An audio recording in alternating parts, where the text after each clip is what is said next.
I'm Anna Jones. Great to see you all. Thank you for venturing out on this very soggy evening. I'm one of the backers of the Better Menopause, and I would, this is a huge topic.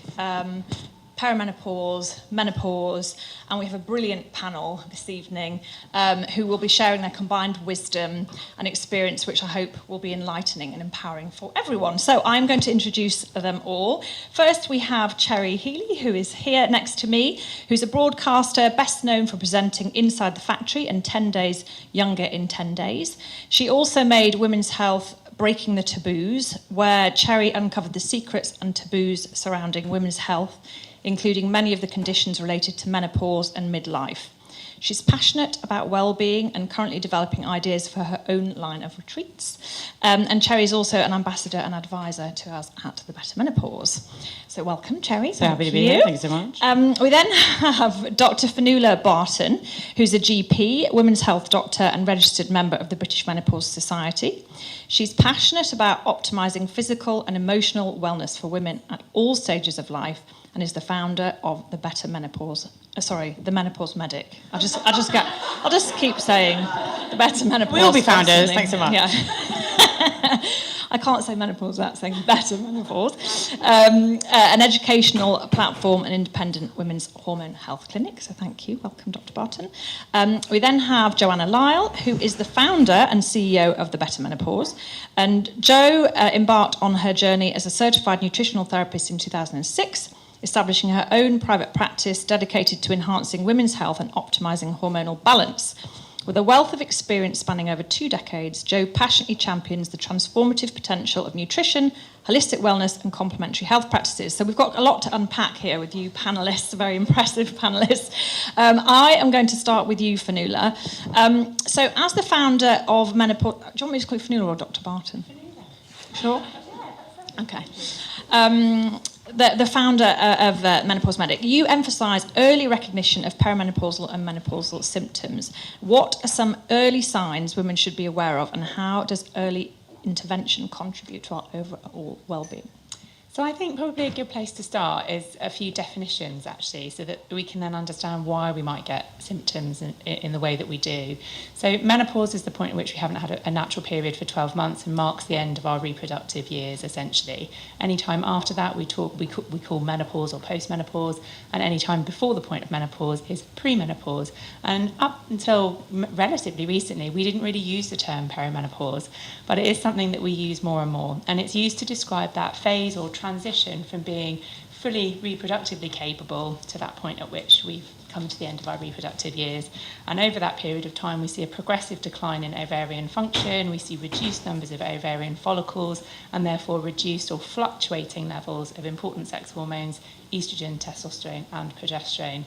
And bearing in mind all of the cells of our body rely on those 3 important sex hormones to function normally during our reproductive years, it stands to reason that when that all goes quite chaotic in perimenopause, we can get symptoms literally anywhere from head to toe. There were 34 defined symptoms even back in the 70s. We're now looking at more like 50 symptoms that we recognise as being related to hormone changes. In my clinical experience, some of the earlier symptoms that people will often report retrospectively, actually, when they sort of come and see me in their sort of 40s or mid-40s, will say, actually, this started when I was in my 30s. And it started with anxiety, when you've never been an anxious person before, panic symptoms, irrational fear, loss of concentration and focus, difficulty word finding, memory issues that are impacting your ability to sort of live life normally at home or at work, loss of confidence, loss of self-esteem, loss of get up and go and va-va-voom, loss of libido is another one, but we can get to that later if needed. Things like headaches, increased migraine frequency, skin changes, so dryness, a loss of volume in the skin, itching of the skin that can be quite intractable. And all of these symptoms can be quite insidious or slow and progressive in their onset, and a lot of them, particularly the mental health type of symptoms. So many of the women I see have ascribed those symptoms to something else. A lot of people recently say, oh, it was the pandemic, I was stressed in the pandemic. And actually, with the value of retrospect, look back and say, no, this was the start of my hormones starting to change. And the second part of the question, why is it important to recognise things early? Well, if you recognise things early, you can be empowered to then start doing things proactively to help you feel better. And that's a really nice feeling when we can feel back in control again. And there are so many different things that we can do to optimise our hormone health that, first of all, having an awareness and recognising it is a really important step. And I would just say, if you've got symptoms of perimenopause indicating that those hormone levels are fluctuating, you might also have silent changes that you're not experiencing symptoms of. When estrogen and testosterone start to decline, we see a loss of bone mineral density, and we see changes to our metabolic and cardiovascular system. And actually, you're not going to notice that. You're not going to feel that on the surface necessarily, but it's still going on underneath. And so recognising and proactively managing those things to help safeguard your bone, metabolic and cardiovascular health is also really important. Thank you, Fionnuala. That is a lot of information there, and we're thank you so much. We're going to come on and kind of unpick that and think about what we can do to alleviate some of those symptoms. But to start us off, Jo, can you just talk a little bit about what we can do with our nutrition and how we should approach that during this phase of life? So just to build actually on what Fionnuala was saying around metabolic change that happens during menopause, this is probably the biggest challenge that women have, because one of the things you will start to feel potentially is that your ability to metabolize sugar really changes. So this is what leads then to weight gain and also to energy fluctuations. And this is a change that is happening inside your body, inside your gut, and it's triggered by your hormones. And it's often at the root cause of why women will say, I'm gaining weight and I haven't changed anything, and I'm exercising even more than I ever have. So what's going on?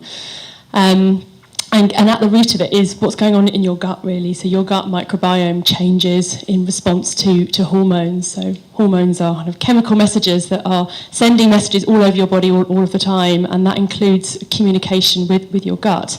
And as your gut starts to change, this is when we can start to feel some of those symptoms that become really common in this phase of life, whether it is brain fog or anxiety or sleep problems. It affects your bone density as well, because bone absorption or the absorption of minerals starts in your gut, and if you're not doing that properly, then you're not going to be laying them down to really keep your bones healthy and strong in the future.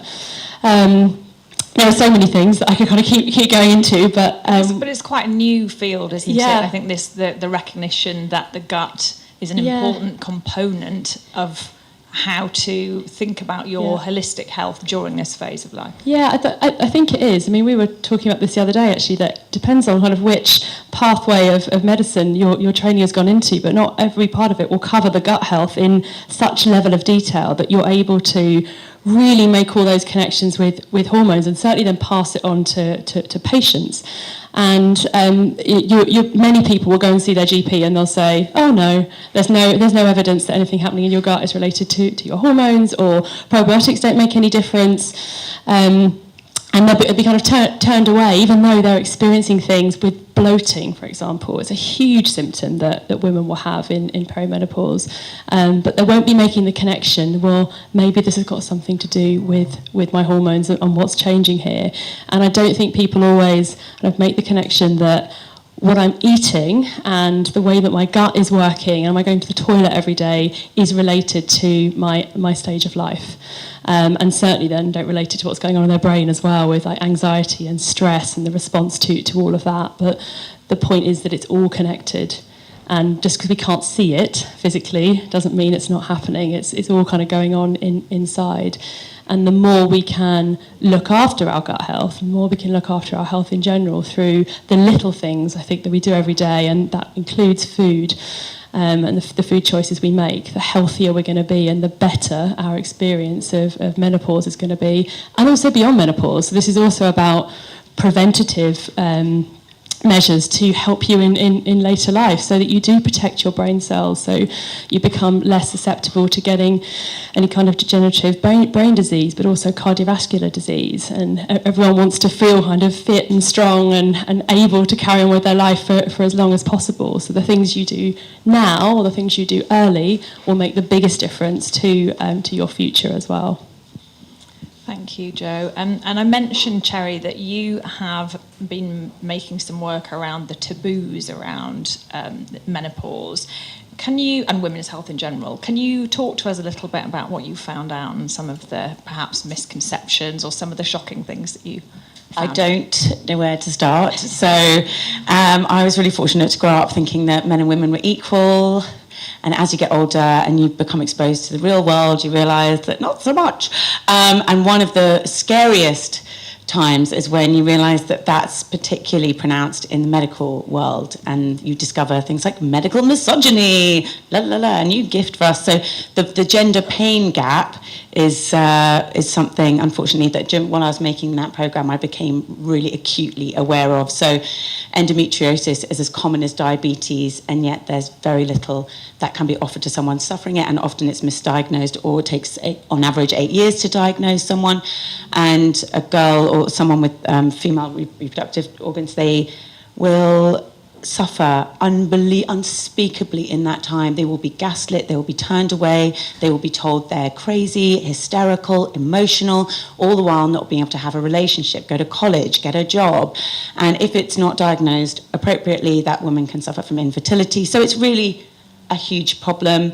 Women are 60% more likely to die from a heart attack than men, because when they have early symptoms, they're told they're fine, whereas men will often be taken more seriously. And if you don't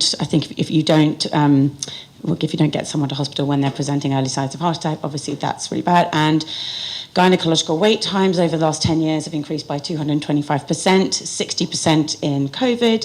So if someone is presenting early signs, such as irregular bleeding at the beginning stages, that's treatable. 4 years later, it's really awful.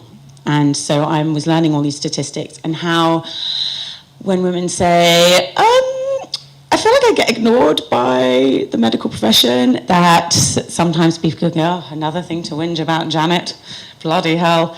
And, because it can result in fatalities, and this is really serious, and we really need to do something about it, and we absolutely can do something about it. Next year, all GPs will have to study women's health, which is bonkers that that's not a thing. Wild, I know. But it is changing. We now have a women's health ambassador who's phenomenal. So things are changing. She needs funding from the government, which would be wonderful. And also, if the government changes, let's keep her in. So there's lots of work to be done, huge amounts of work to be done.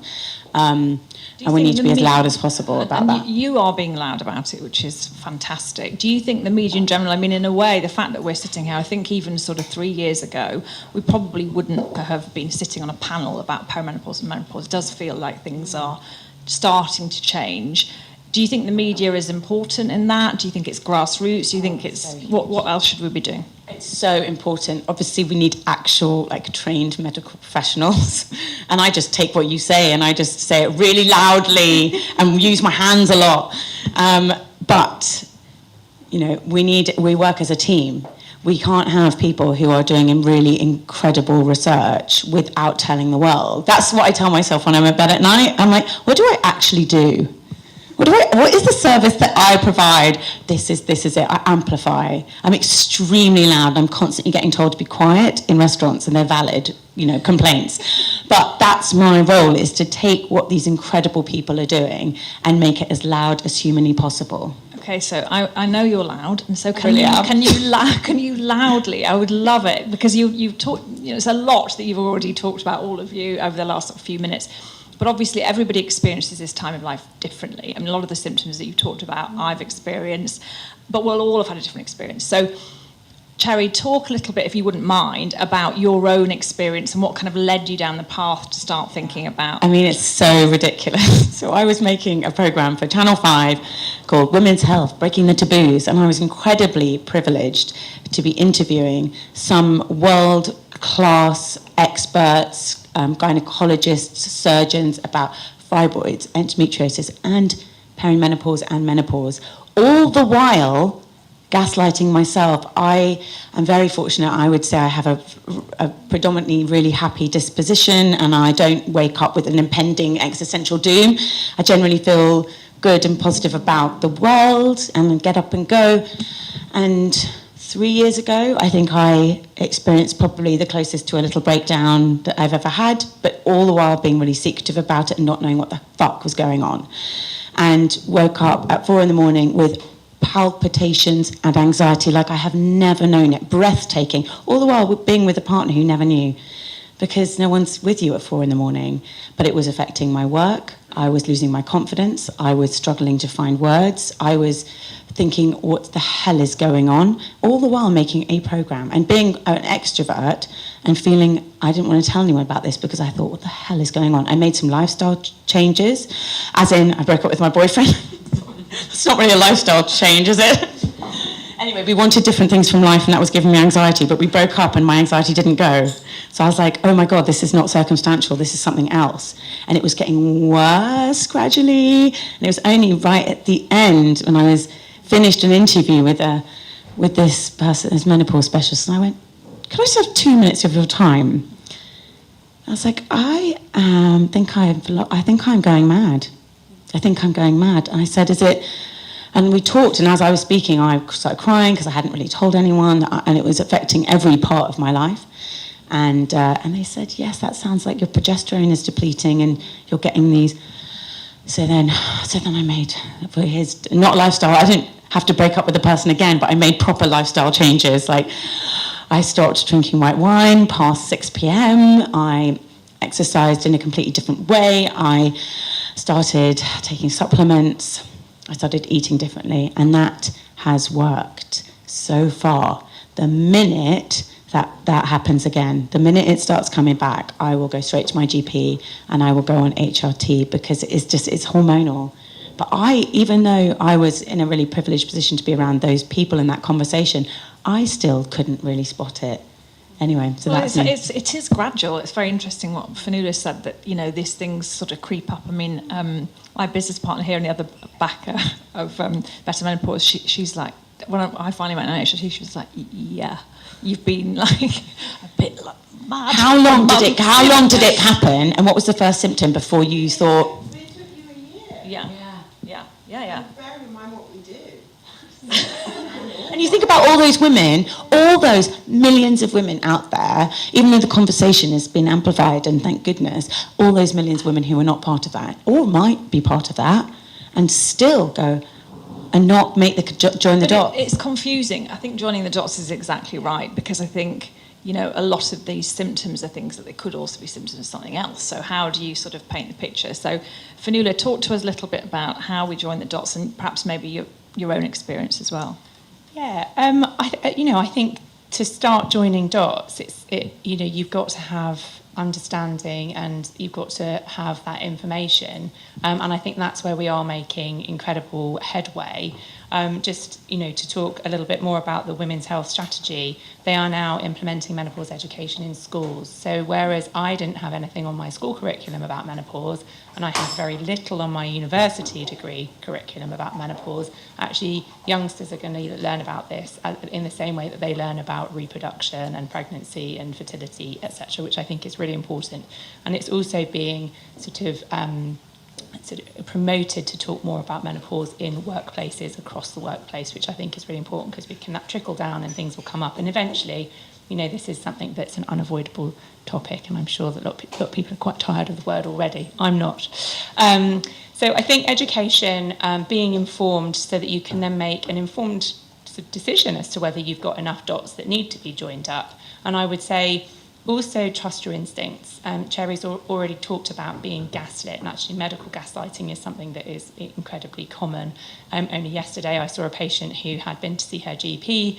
He sat back in his chair, crossed his legs and laughed at her when at 46 she said she thought she was perimenopausal. Now, she was perimenopausal, irrespective of whether he'd bothered to listen to her or not. And that is happening across the country in primary care services, but also secondary care services across the country, because, it's still not well understood enough. And like you said, there is a big disparity between how the healthcare of women and healthcare of men in this country is kind of prioritised. And again, there's work going on at national level to try and improve that. But I think that if you are experiencing things, you've got some dots that you think might join up, trust your instincts. Because I think one of the things that happens to us when we exist in a predominantly patriarchal society is we are told things about our body and we lose agency over our body, and we start making decisions because we think that's the right thing to do, and we sometimes lose that connection to our intuition and our instincts. All of you in this room know your bodies better than anybody else. And actually, if you think this is something that's going on, then I want you to have that empowerment to go and seek the support that you need. And if you get a closed door to start off with, I'm really sorry about that. But find another door, bang it open, knock it down, and get an opinion that you feel you're feeling listened to and you're getting the answers that you need.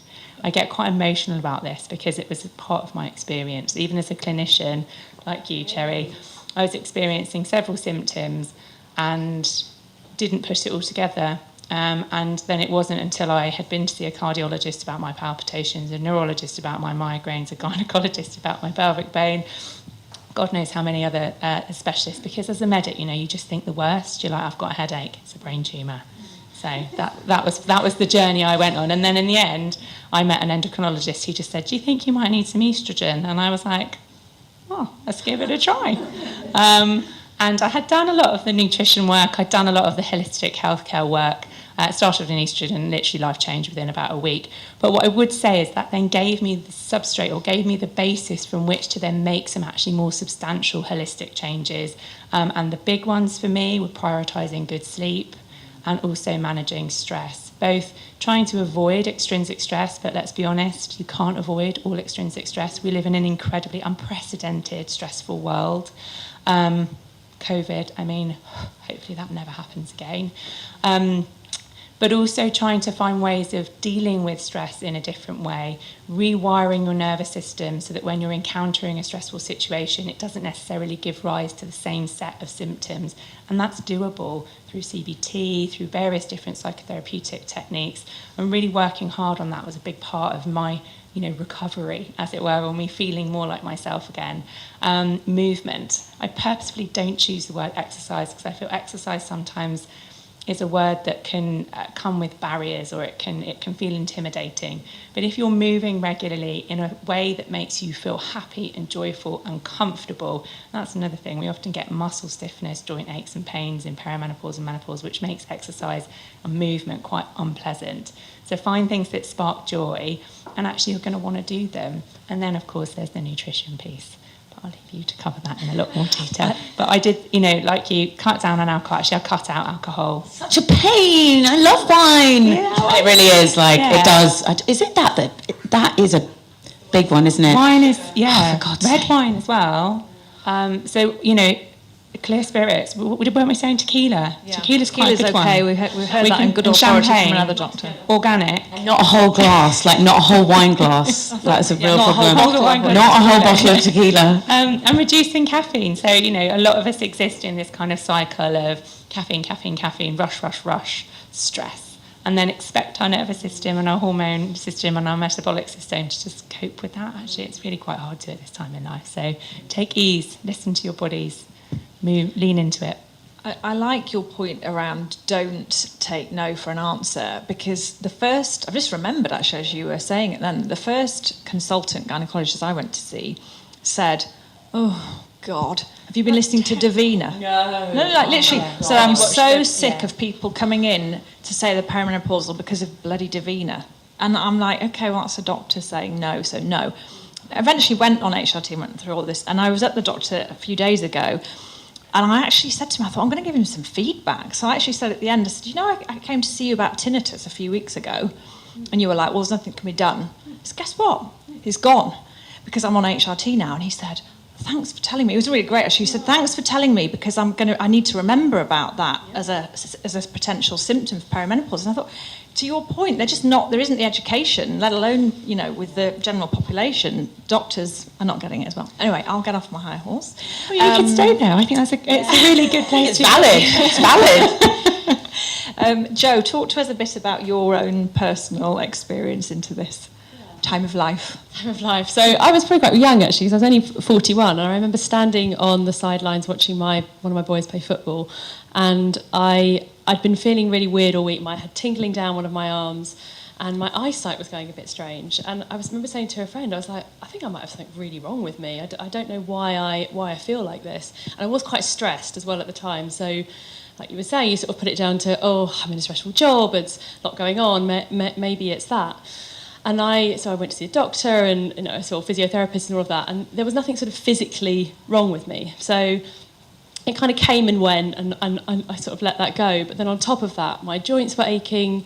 I felt anxiety that I'd never felt before in my life. I knew I had lots of people that worked for me at the time that said they were anxious, but I didn't understand it because it wasn't a feeling that I had personally experienced before. But then I did, and I thought, this isn't great. This is not a great feeling. And then I wasn't sleeping. So all of that together started to kind of create a really kind of horrible picture that was making working life really difficult and much, much harder probably than it needed to be. But still I didn't know what this was all related to, and it took a kind of another year or so after that to having gone to my GP first of all and being told by a younger doctor than me, a lady than me, that I was fine. I was like, I'm not fine, I'm clearly not fine, I'm not, do something about this. Got quite angry in the doctor's surgery, I remember, but just turned away. And then eventually I found a private GP that specialises in menopause, and she went through all of these things and it started all to piece together. It's like, oh, okay, yeah, I had this, this all makes total sense. And even though I told my other GP at the time, my mother had her actual menopause at 40, do you think there's a chance that, I might be having it young as well? They just dismissed me. So the other kind of really big aspect was this like loss of sense of joy. I just remember feeling that I wasn't getting joy out of my work in the way that I had done previously. And I thought, why is that? What's wrong with me? I've always enjoyed working. But was it the job that I was in? Like, what was the problem behind it? But I think all of that kind of hormonal change and the sleep problems and the anxiety just sucks the joy out of life in general. So actually, like being able to sort all of that out and now feeling much more like myself again, then I can feel that joy again in kind of general life and in work and in everything. But at the time, I just didn't know that's what it was. And I think there are probably so many other women that will say, yeah, I felt that. Or I didn't realise that was the situation. So then, having the opportunity to kind of build a business like this that has a mission to ensure that every woman has a choice about how she manages her menopause, and for some that'll be an HRT route, for others it won't be, and for many, actually, it'll be a combination of factors that change over the years as well, because what you need in your early 40s won't be what you need in your 50s. And the more informed you are and the more empowered you can then be about the choices that you want to make. So that's a huge part of why I'm doing this as well, just to make sure that every woman that I can has a better experience of the menopause. I think one of the things that comes out from everything that you've all three talked about is that this is a very confusing time. There are loads and loads of different symptoms. It feels like it's quite, everyone has a personal experience of it. So can we just try because I think it can be a bit overwhelming, all of it. So maybe let's try and sort of focus down a little bit on this point around holistic management. And you've all touched on it already, but I think it will be interesting to just talk about that. So Cherry, maybe you can start us off. Like, how are you managing? You've talked a little bit about lifestyle choices, but who do you listen to? Like, how do you decide what to do, what not to do for yourself? It's kind of a little bit of a trial and error at the moment, because at the moment I'm just talking to other women, I'm listening to anecdotes, but I'm testing things because we're all so personal. I mean, maybe one day there'll be this like great big central hub and you know that you can go there and it's absolutely, this is the point of call for information. But I think at the moment, I think we're all slightly feeling our way through it at the moment. So I've experimented with alcohol, I've experimented with, obviously, that's it though. And different types of exercise, so I've reduced, I don't know, it just seems to work if I've reduced my cardio. It just doesn't feel as good as it used to feel. And what are you doing instead? I'm doing lots of stretches, mobility and weights. But again, I don't know if that's the right thing, it just feels really good at the moment, and weights seem to feel really good, but then have to do the stretching afterwards, otherwise you don't. And then sleep, like, sleep has become one of the most important things, and it's okay because I'm single, so I can experiment with going to bed like wildly early, and I love it. And my bed is like some kind of museum. It's all like lovely and tidy and great, and sleep is the glue at the moment that holds me together. So if I can get sleep and diet right, it makes me want to exercise. It makes me do. So those two seem to be the most important because they are the foundation for wanting to do all the other good stuff. So I go to bed really early and everything winds down, and I'm not waking up at 4 a.m, so I'm getting up nice and early because I'm feeling good. And obviously I wake up, have a super cold glass of water, I take my supplements, and I get back into bed for a bit. And I'm sorry, that's really nano detail, but just that feels really good at the moment because I'm sleeping well. So I wake up and I feel really good about my day, and then I make a plan for my day. But because I've got my sleep and my diet right, honestly, you talk about the joy. I'm such a Labrador. I feel overexcited about pretty much everything. If you throw me a ball, I will run and get it, and I'll bring it back, and it's great. We can do that 100 times. I'll feel excited. And that completely went. I just didn't, I felt like I was a waste of space. I felt like I didn't know what I was doing in life. And even though I've got a body of work and I should feel proud at 40 of like, right, and so what's the next bit? I felt the opposite. I had the biggest confidence. I fell in a well. I absolutely fell in a well for like 3 years. I honestly thought, what the hell have I been doing with my life? I'm such a waste of space. No joy in anything. So I thought, this is so not me. And I got it back. I've got my joy back, and it's so great. And I wake up in the morning and I want someone to throw me a ball so I can go and get it. It's great. I'm back. Give me a treat. I'm all good. And that's been this year has been so wonderful to get that back. But I speak to my friends and they go, I was at a birthday party and I had it was 10 of my friends. And someone was like, oh, see you wanging on about perimenopause, Cherry. It's such a lie. And I went, well, it's not. And I said, and they kept putting that, they said, we're far too young to go through perimenopause. They kept putting that, they were like, oh my God, I have that. I've got wild anxiety at the moment. I'm not sleeping. I've got digestive problems. I've got this. And I was like, well, it's possible. You might be perimenopausal as well. But there is an idea. It's very ageist, but it's like no one wants to admit to it because they don't want to be thought of as perimenopausal and menopausal. And it's like, look, I've sorted my stuff out. I've got the right supplements. I've got sleep hygiene, great. I've changed a few things. I've got my vibe back. I'm back to feeling myself. So it's not great, big, huge changes. It's incremental. But the difference it makes is not wanting to go get the ball versus wanting to get the ball. I've used that metaphor too much. I'm going to leave it alone. Well, has anyone got a ball? Right? Anyone? I'll catch it. Thank you, Cherry. Fionnuala, how do we know? I mean, obviously, Cherry's talking a lot about her personal journey and a lot of the kind of factors that help her. How do we know what we should be doing? Like, it still feels quite experimental, and also some of it sounds honestly quite boring. Like, no, but I'm just being honest, Go to bed early. Go to bed early, sleep more, eradicate stress. Well, that's quite hard to do. Change your whole diet. Don't eat caffeine, not wine, not that. And actually, well, that sounds like quite hard. I know you're saying you can change a few things, but how do we know, and for how long should we be experimenting with different things before we say HRT? And how do we even know if we should or shouldn't be taking HRT? Sorry, it's a big hard question, and I will try and get as much of it covered as possible. But there were a couple of things, actually, both of you mentioned that I just wanted to pick up on. And funny enough, I've written down 3 words here: uncertainty, confusion, and chaos. That's how I would describe the perimenopausal transition. But just to go back to kind of the biology of it in many ways. So we are born with a finite number of follicles in our ovaries, and that is predetermined when we're about 3 months in utero.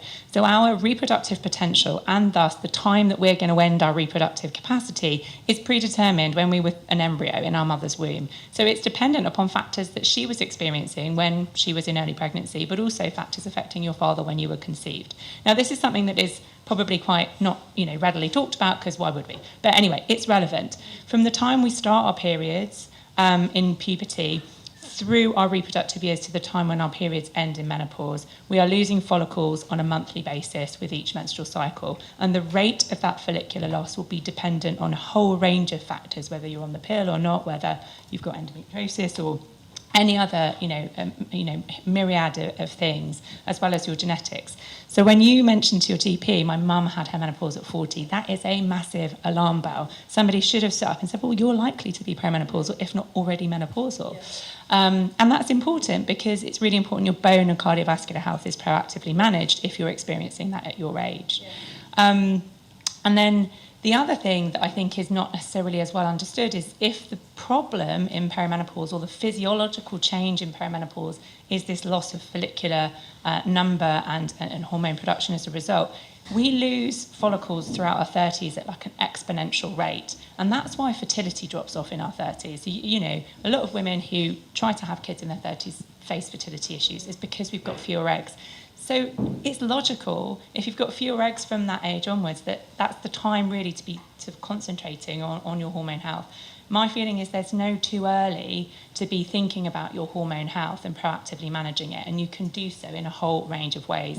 Now, I talk to, myself on Instagram quite a lot, but also real life human beings most of the time as well, about these kind of 4 pillars or 4 foundations that I see as the kind of, good foundations for a holistic approach. And they are sleep, which is incredibly easy to say, but it is notoriously difficult to achieve. Doing things like reducing caffeine after lunchtime, changing alcohol use is important. Alcohol, although it makes us feel sleepy, really disrupts your REM sleep and will make you, wake up in the night with hot flushes and you won't have had a deep, restful sleep. But also things like having a good sleep hygiene, having a bedroom that is a sanctuary that you're not working in, which is a privilege for a lot of people. A lot of people do need to live and sleep in a small space.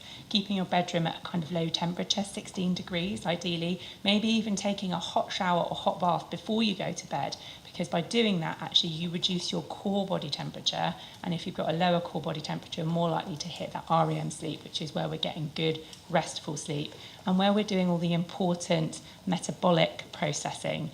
So our circadian rhythm, this 24-hour rhythm that we all live to, dictates our hormones and our metabolic rate.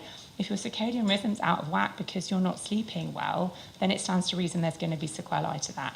But as I said, sleep is a really difficult thing. And the number of people who say, I wake up at 3 o'clock in the morning, my brain is wide awake and I cannot get back to sleep. And then I start panicking that I can't get back to sleep, and then I end up in a tiz.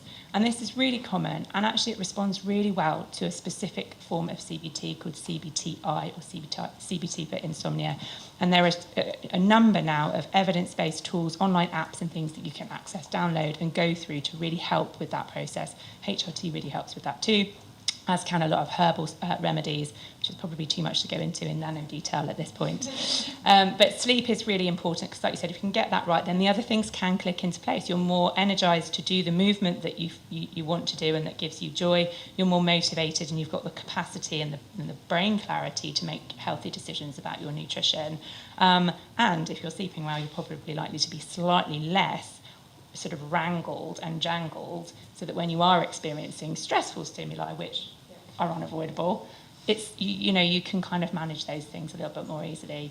And important things from a kind of supplement or general health perspective, I recommend everyone takes a vitamin D supplement, particularly over the winter months, because none of us are getting sufficient sunlight exposure to convert vitamin D adequately over winter. And it's a really important cofactor in a lot of hormonal metabolic reactions.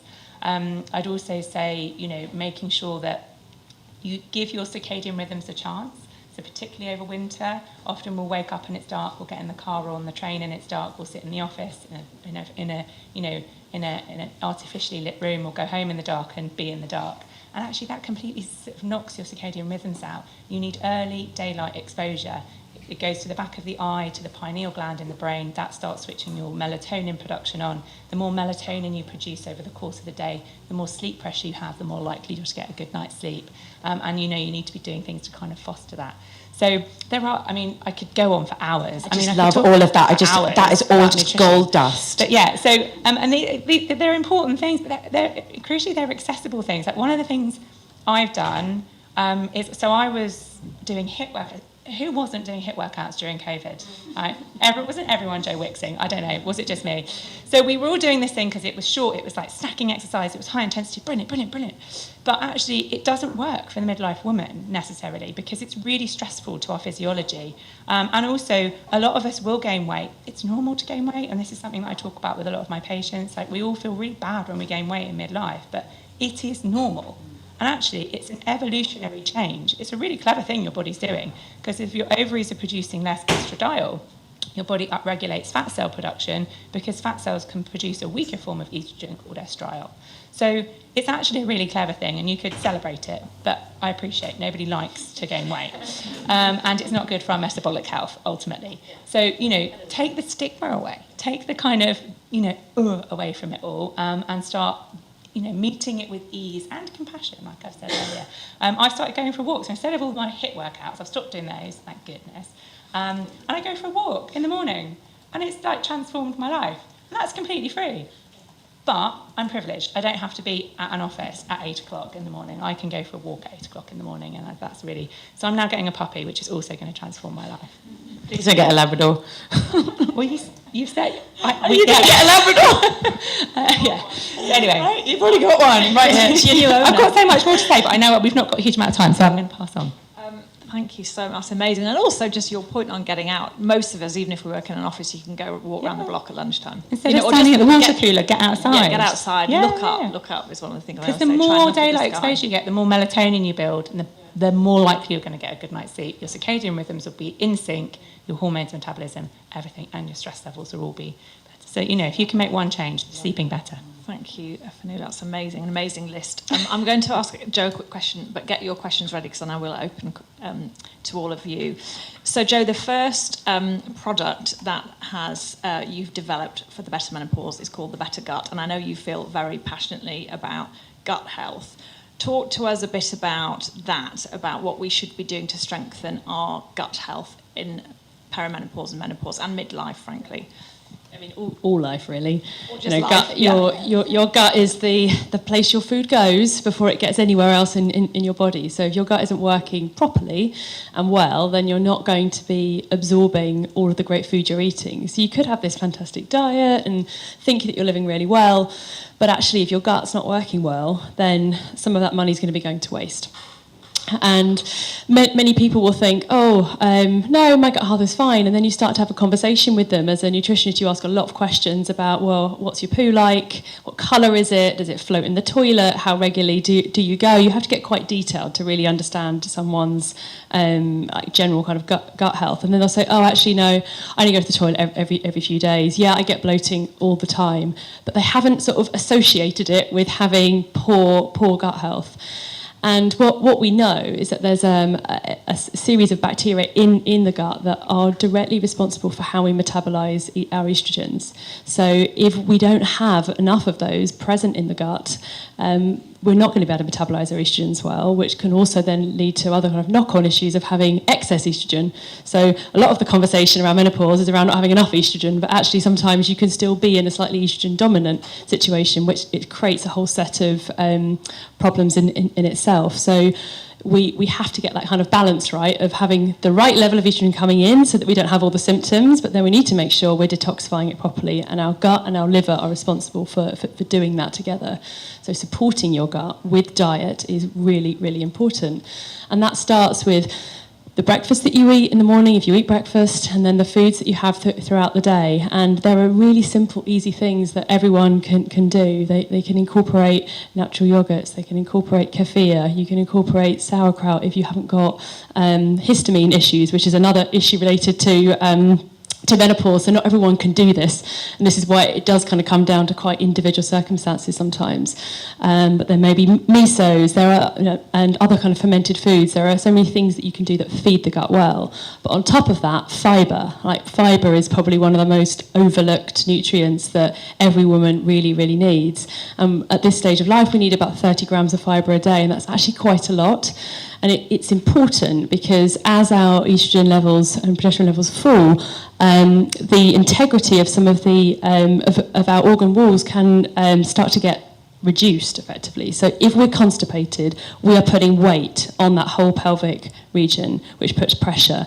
And there are women that will end up with prolapses and other kind of pelvic conditions. And that can be avoided if you can also ensure that you're going to the toilet every day. So don't not link kind of constipation to hormone-related and later life issues, because they are really problematic. And you can fix that by having enough fibre every day.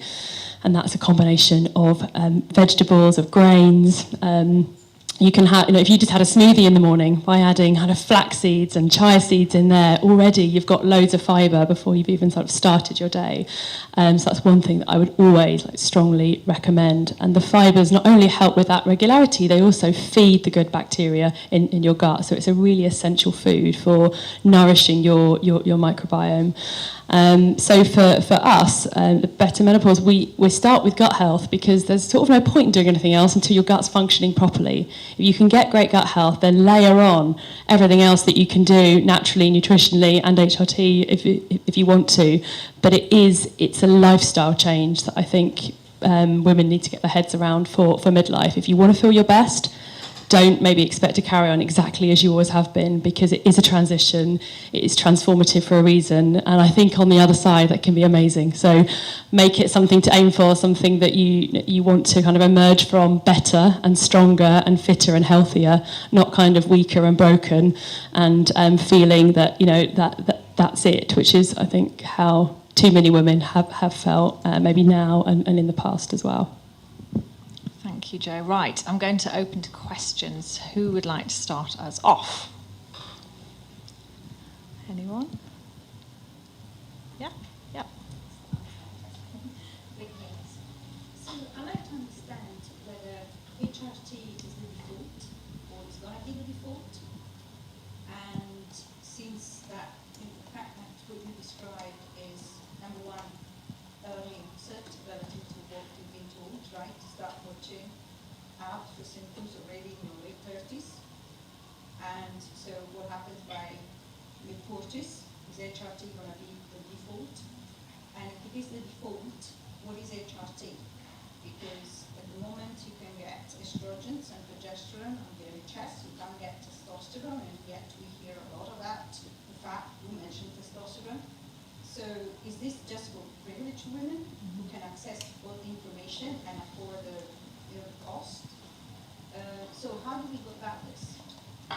What's necessary? And maybe as a side question, if you could expand on the role of the progesterone of the HRT, for instance, after hysterectomy, is there still a role for that? It's a great question, and actually it hasn't been until very recently that you could even get HRT on the NHS, right? So I am going to you can now, but I'm going to hand it to you, Fionnuala.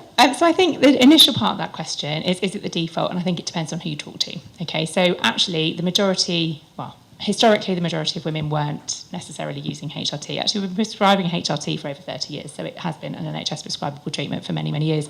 And we've gone through phases. So for many, many years, you in your mid-30s or 40s might go to the doctor and say, well, I'm having these problems, and they would just slap you on some oral HRT. We then had the Million Women study, which claimed falsely that HRT causes heart disease and causes breast cancer. And that was 21 years ago, I think.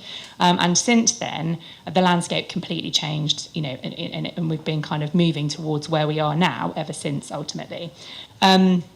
My viewpoint on it, which isn't going to be everybody's viewpoint on it, is the best solution is the solution that's right for you as an individual. And yes, a privileged position to be in if you've got the opportunity to talk to somebody who can deep dive on all of that and find the right solutions for you. But it's often going to be a combination, like Jo said earlier, of the lifestyle changes that we've kind of, thrown out there alongside medical interventions, if that's something that you are open to and is safe for you. Just to drill down a little bit on the on the hormones themselves. In my area, so I live in Hertfordshire, and actually testosterone is on the NHS formulary in Hertfordshire. So a lot of my patients use it via the NHS, and hopefully that's something that will be rolled out much more routinely nationally. Likewise, at the NHS clinic I work at Guy's Hospital, when we prescribe testosterone, that's via the NHS. And the problem is we don't have any licensed testosterone products for women in the UK. So on the NHS, we have to use male testosterone gel in female doses, which is fine, we can do that.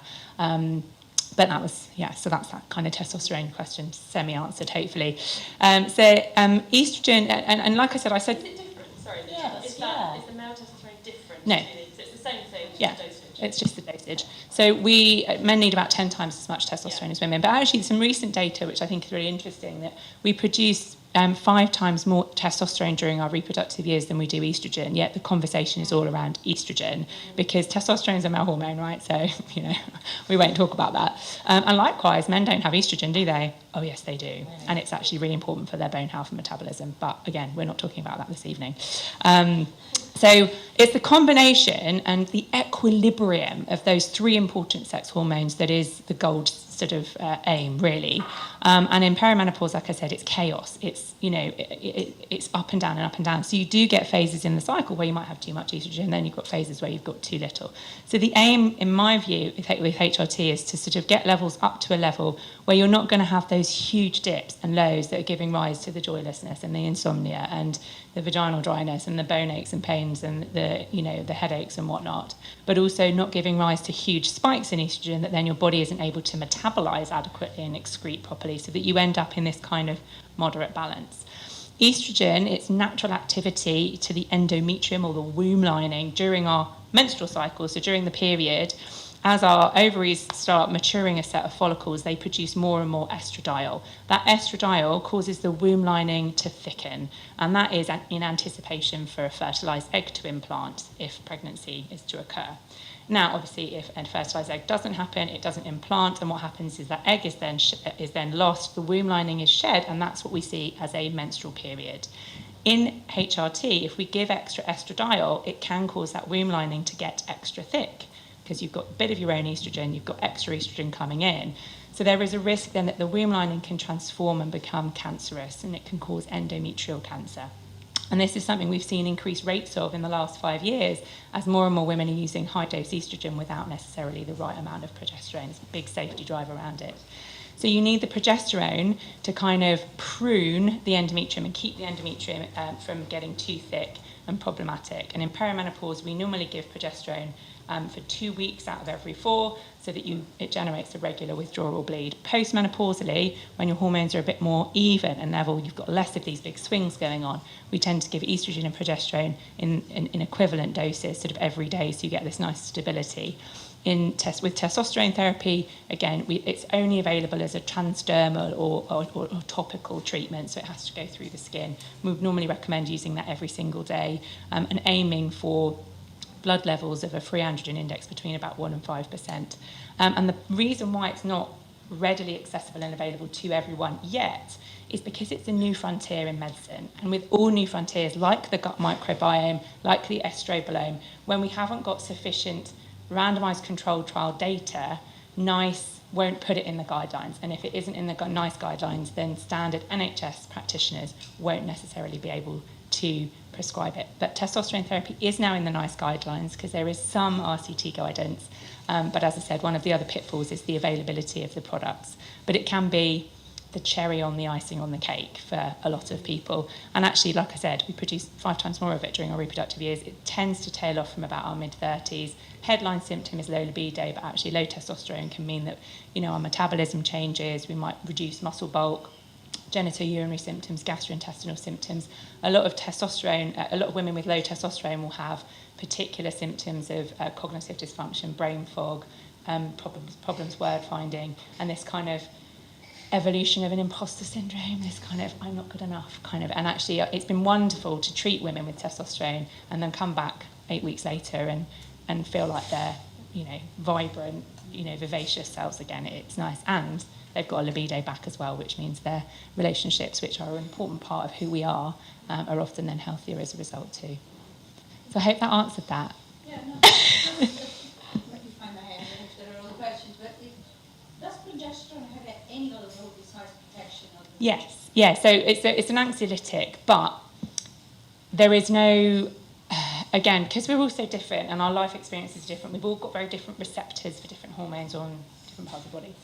So I would say probably about a third of women I see are quite sensitive to progesterone, what we call progesterone intolerant. And actually, the progesterone can make them feel really quite unwell. And this is a similar group of women who might experience PMS, premenstrual syndrome, or premenstrual dysphoric disorder, where you get sort of suicidal at the end of every month because the natural progesterone is so sensitive to the central nervous system. The same people who might experience postnatal depression. These are, when people tell me they've got this in their history, I'm thinking it's likely you're progesterone intolerant or sensitive. And for those women, we need to be quite careful about choice of progesterone. The majority of women will get a nice anxiolytic effect from their progesterone. It helps with anxiousness and a particular type of progesterone, body-identical progesterone. The way it's metabolized by the liver, we get this lovely breakdown product called allopregnanolone, which is really sedative. So particularly if you've got somebody who's got really difficult problems with sleep, actually being on the Utrogestan, this body-identical progesterone, which is thought to be safer anyway, can be really useful for sleep as well. But that was a great question. Thank you, Fionnuala. Yes, we've got a question at the back. I'd just like you to comment a little bit about whether we're leaving it a little bit too late, because what everybody's talked about is that your symptoms started, and that's where you all started your different journeys to try to really understand what's going on in my body. And the comment that I would make is actually I find it concerning when people, because it is habit, isn't it? It's a change of lifestyle, but actually is it more that we're taught to be quite disconnected from our bodies, we're taught to not understand what are our natural rhythms, and actually going out drinking, being out till all hours, partying is our natural fun state. But actually, if you really question people that are going out partying, are they really truly happy, like what we're seeing on Instagram? Everybody's got these perfect lives, but actually anxiety is higher than ever before. And so for me personally, I'm very fortunate, because I think I have two elder sisters who are a lot older than me. And so they started talking about these topics with me many, many years ago. So in my 20s, I was getting full sleep. I wasn't drinking. I gave up caffeine when I was 21. And I don't tell people how old I am now. I let them guess. But it's been so important to me to have had that wisdom and that guidance from sisters. And I'm from a culture that actually doesn't shy away from talking about women's health. The men don't talk about it, but the women do. The Asian culture very much we talk about Ayurvedic, for example, practices. Chinese medicine talks about the gut all the time. And so my concern is actually that this needs to start way before we get into our 30s, because I've read to think, I can feel my hormonal changes already, but I'm somebody that's had quite significant lifestyle changes in my 20s, so I dread to think what I would have been like now had I been drinking, had I been smoking, had I been partying all the time. So I just would like the panel to comment, and actually this education I think needs to start way before we'll get to our 30s. Thank you, thanks. I'm going to hand that one to you, Cherry. Well, I've got a 13-year-old daughter, and I couldn't agree with you more. I think we have lost touch with our bodies. I think not just in terms of health, but also instinct and our emotions, and because of many, many factors, which is not to go in right now. I am trying to be really honest with her about my experience and try and explain to her what's going on with your body is real. So don't disbelieve yourself, listen to yourself, also become an expert in your body, become an expert in your hormonal changes. She started her period last year, and so I tried to talk to her about, there are times, she's really sporty, she loves sport, and I will say to her, okay, there are different things that you might benefit from eating at different times in your cycle. Obviously, when I talk to her, she's like this, shut up. But I persist, because I'm annoying. I don't mind being annoying. So, and I say to her, do you and your friends talk about your cycle, your energy fluctuations? And she said, absolutely not. And I said, do you learn about it in school? Absolutely not. Yes, you learn about the mechanics of your period, but not about how to feel amazing within your cycles. So I couldn't agree with you more. And part of this is the history of how women have been perceived. The word hysteria was only just taken out as a medical diagnosis in 1980. So women were still being, well, they weren't, but it's only just been taken out of the medical books. And women used to be burned if they were too much. I would definitely not be here. 100% gone. done. Honestly, done. So that's where we haven't passed down that amazing knowledge of holistic care and knowing your body and our connection to our different cycles, and just having that real sense of like, I now, because I've been so fortunate to be around these type of conversations for the last 15 years, I can feel myself ovulating. I can feel it. I can feel when it happens. And I mean, it's ridiculous that I only learnt that in my late 30s. I mean, my lack of gynecological knowledge was embarrassing. So, yeah, I agree. Let's start it early. But I think this is why having conversations out in the media, destigmatizing it, de-shaming it, talking about what you eat, how you exercise, how you become an expert in your body, massively benefits you when you hit 40 and you go, something doesn't feel right. I'm waking up with palpitations in the middle of the night, something's not right, as opposed to, oh. So I couldn't agree with you more. Have wild conversations with your 13-year-olds, if you have any, or you know any. Be embarrassing, because it will benefit them when they hit a bigger, maybe more dramatic change. I'd just like to add, actually, if it's okay, that I mentioned earlier there's never too early, but there's also never too late. There's never, you've never missed the boat in terms of being able to make holistic, positive changes to your health and lifestyle. It's never too late to pay attention to your gut health and to explore how you can optimize that through nutrition, through lifestyle change, or even through supplements, because it's only going to do you well. I see so many patients who've come to me in their 60s and they've said, well, we were told we couldn't have HRT. It feels like we've missed out. Everyone's shouting about how brilliant hormone therapy is. Can I still have it? And the answer to that is yes. But you can change your lifestyle and you can do positive things to affect your health, well-being, and ultimately longevity at any point. And I think that's important, that we include everyone, the younger people, but also people that are, quite a few years beyond menopause as well. That's great. So thank you. Yes, go ahead, Jo. One little thing. I think if girls could be taught to actually be connected to their hormones and understand that they have some element of control over it, rather than it being this thing that gets very medicalised. So the minute there's a problem, it's medicalised, and what's going on inside your body is dealt with by somebody else, and you're powerless. You can't do anything, you just have to wait. And the number of stories that you hear of women going from expert to expert to expert to expert to eventually getting a diagnosis 7 years down the line and finding out it was endometriosis all along, or something similar. But actually, if rather than just the lesson that all the girls get at school on, right, you're going to have a period, this is what it's going to be, actually they were told that this is the role your hormones play throughout your whole life, and it's not just about sex and having a baby or not. It's actually about every aspect of your body. Like estrogen speaks to your brain, it speaks to your heart, it speaks to your muscles, it speaks to your joint, everything. It plays this incredibly important role. And the more you know, the more empowering it is, and the more control that you can take back, rather than it being this thing that we just, like probably all of us have had to kind of discover by going, oh, right, that's what's happening to me. Now I get it.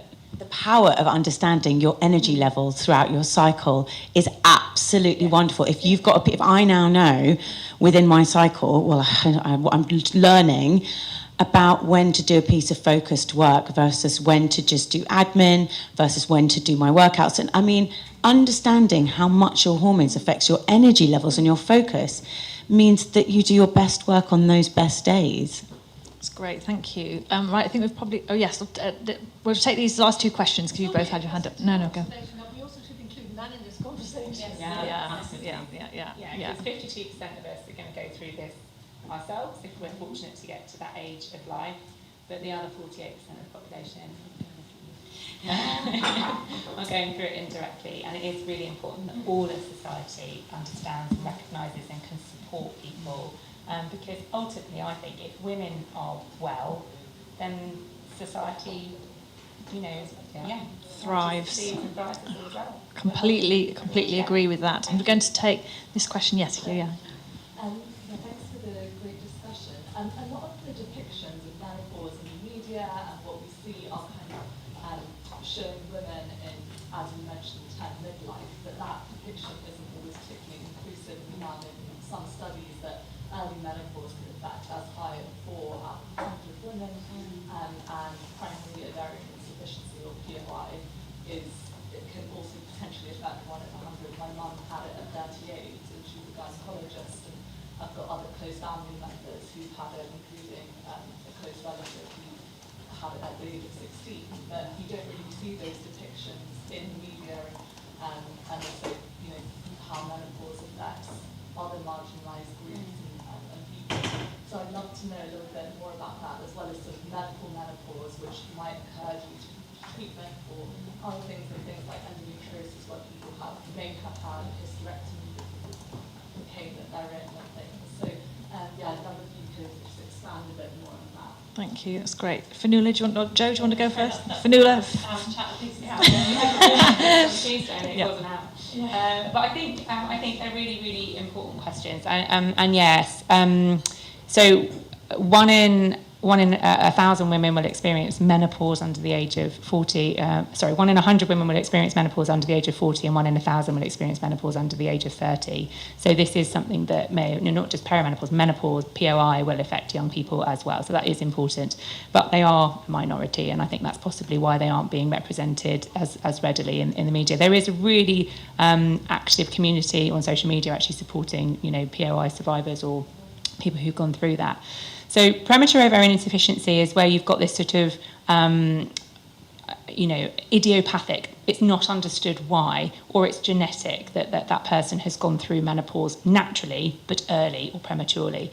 You've then got medical menopause, which is where you've got an ovarian failure secondary to somebody's medical treatment, and that might be immunotherapy, it might be chemotherapy, it might be having to switch the ovaries off in order to treat something else like endometriosis. Often patients will have GnRH analogues which switch off ovulation so that they're not in pain all the time. But what that does is it switches off ovarian estrogen production, and therefore they can be relatively estrogen deficient. Surgical menopause is, another beast entirely in many ways, and often you can end up going through surgical menopause at any stage of life. Often in the perimenopausal years, as more and more women will need hysterectomies and nephrectomies for various different medical reasons during that phase. I think the most common reason for having that sort of surgical procedure is heavy menstrual bleeding, so due to fibroids or endometriosis, which can often get worse in perimenopause. But it can happen much earlier, and what happens is when the ovaries are removed, you go from having some, in younger women, loads of estrogen to having none overnight, and likewise with testosterone. And so you're plunged really dramatically and unpleasantly into a really difficult set of circumstances. Like chemotherapy, cancer therapy, breast cancer patients who've got an estrogen-sensitive cancer, for example, will have treatment to switch off their ovaries so that it's not driving their breast cancer and things like that. So there are a whole range of experiences, but I agree with you, they're not being represented. But what I would say is that irrespective of what's caused the menopause, whether it's natural and a normal time or natural early, whether it's medical or surgical, actually those key pillars and foundations of kind of taking good care will always stand you in good stead. They're tough, it's hard when you're in pain or when you're recovering from a cancer operation to do your exercise, get good sleep, manage your stress, etc. But if you can get those, if you can just take small bits of all of that and work towards a bigger goal, then you're going to have a positive outcome. Hormone therapy is really important for women with premature ovarian insufficiency, because if you live, if you've gone through POI in your teens and you've lived 30 years without adequate estrogen, you're going to get osteoporosis and you're going to get a premature cardiovascular disease. So for that group of women, HRT is imperative until at least the age of natural menopause, which is around 48 to 52. Likewise with patients who've gone through surgical menopause and medical menopause to an extent. And in those patients, they often need much higher doses of hormone therapy. So they might need to have maximum dose or even above maximum dose HRT in order to help support their physiology adequately. I hope that's kind of answered that. Thank you. I'm conscious of time, but there's one more question. No, sorry, there's one more question at the back. I was just going to ask you, you didn't talk about it at all, about sex, because people talk about, there's significant change in what that experience is, and so I think that makes people feel a little bit of dread. It's for me, it's something I'm aware of. So I'm curious, what to expect. I think that's a great question. I'm afraid that's probably the last question we've got time for, but who would like to take that on? Cherry? I'm a natural target for this. Can I ask you a bit more about your question. When you say sex in relation to this topic, do you mean you're thinking about what happens to sex drive and what happens to your enjoyment of sex in terms of like lubrication, desire? Wouldn't they all be intertwined? Absolutely. So, I mean, this is probably more a medical question, but I mean, I can give you some fun anecdotes. So yes, absolutely. When I was going through my not particularly fun situation, I found that I didn't want to have sex with a partner, but it was really difficult because I just thought that's because we wanted different things out of life, and so I put it down to that. But and again, I don't know if it was testosterone, estrogen, progesterone, I don't know what was going on with me at the time because there was so much, and I was so disconnected from my body, and I was not an expert in my body. And so, yeah, I mean, it's interesting, you know. So just to pick up on that, another really important evolutionary advantage that our body has maintained, even though we're not cave people anymore, is that in times of stress, when we're producing adrenaline and cortisol in response to stress or distress, that has a direct impact on the hypothalamus and the pituitary. And when we get stress hormones in the brain says, this isn't a good time to procreate. Now's not a great time to be pregnant or having a small baby because we might need to run away from a woolly mammoth in a minute, right? So it shuts down ovulation, or it reduces the ovarian function. And so when you are stressed, you will have fewer estrogen and testosterone molecules flying around. Take also, in a natural sort of perimenopause, menopause situation, when you've got lower levels of those hormones anyway, it's likely that your libido is going to be impacted. You're not going to have the same amount of desire. Tie into that the stress of knowing that you need to be having sex with your partner because that's what you need to be doing, and then the complex emotions that can then get in the way of that relationship. It's a really common phenomenon for this to be an issue, but it doesn't have to be an issue. And I think open conversations with your partner as early as possible if you're experiencing sort of difficulties with desire is really important. Testosterone can be really helpful with desire, but also the other factor that can play a big role here is that when our sex hormone levels are declining, and actually this is often a case postnatally, so women who are breastfeeding, for example, not ovulating because they're lactating, have less ovarian estrogen production and will often get vulval and vaginal dryness, which makes sex really uncomfortable, makes perineal tears even harder to heal, or episiotomy wounds even harder to heal. And actually that can be where sexual dysfunction in relationships can start often. Vaginal estrogen is the answer to that problem. If you have recurrent UTIs, cystitis symptoms, dryness, discomfort, a kind of persistent itch or discomfort that you're just not really sure about, but it isn't thrush and it isn't BV and it isn't an infection, it's probably that you need some vaginal estrogen. It's super safe, so safe now that you can buy it over the counter. There's a product called Gina that was previously a prescription-only medication. You can now buy it without a prescription. And it releases a weak form of estrogen into those vulval and vaginal tissues and can really help to provide integrity to the mucosal structures, which means it's more comfortable, more lubricated, and the sensation improves. So when you are intimate, those nerve fibres work better, so it feels better. You're more likely to climax. If you're more likely to climax, you're going to want to go and do it again. What's it called again? Ask me But for a friend. there's a whole range of vaginal HRT options, and they're super safe for everyone. Even people with estrogen sensitive breast cancer can have vaginal estrogen. So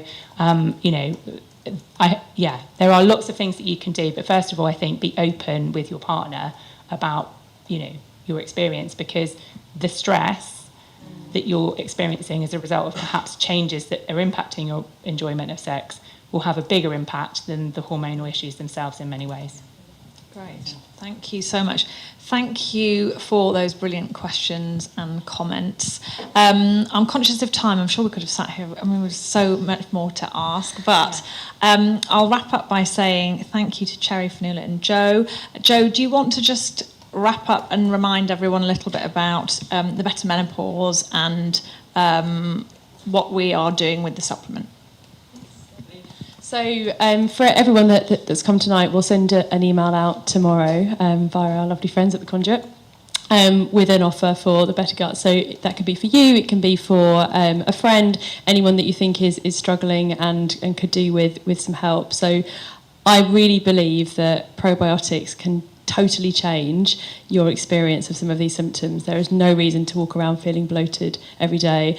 And actually on the last topic as well, it's not just your gut lining, but it's also the lining of your urinary system and your vaginal wall. Probiotics help with that as well. So if you are somebody that is suffering with repeated infections or itching or anything like that, really have a think about what's going on with my gut health, because it is all interlinked. Yes. Are you referring to vaginal probiotics? No, yes, you can do that as well.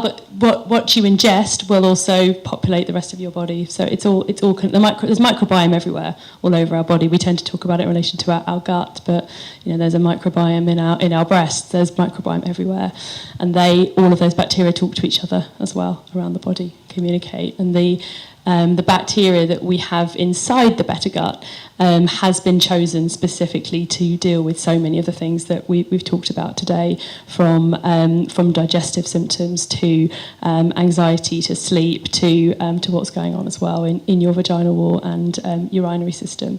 So anyone that wants to do something every day to boost their gut health, there'll be an offer there for you to explore as well. Great, thank you, Jo. Thank you so much to our panellists, and thank you for joining us, and all have a wonderful evening.